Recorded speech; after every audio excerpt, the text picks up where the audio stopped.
देखिए, पहली बात तो ये है कि सदर पाकिस्तान को कंसल्टेशन के लिए अगर बुलाया भी था ना, तो इलेक्शन कमीशन बाउंड था कि वो जाता, बजाय इस बात के कि वो लेटर लिख देता कि जी आपको पावर ही नहीं है।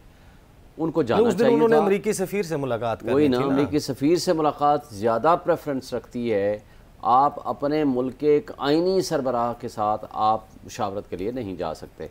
ये बदकिस्मती की बात है। ये उनको जाना 24 अगस्त चाहिए की था सुबह ही हुई थी जी, ये जाना चाहिए था उनको। वो जा करके उनको एक्सप्लेन करते। देखें, जो कॉम्पिटेंट अथॉरिटी डेट देने की है, इवन देन भी वो इलेक्शन कमीशन से अगर कंसल्ट करना चाहे तो वो कर सकती है, अगर कंपलसरी नहीं भी है। जिस तरह गवर्नर के बारे में सुप्रीम कोर्ट ने भी लिखा था, गवर्नर केपी के बारे में, कि आप कंसल्ट करें इलेक्शन कमीशन से और आफ्टर कंसल्टेशन जो डेट सूट करती है दोनों कंसर्न फोरम को, तो वो डेट अपॉइंट करें।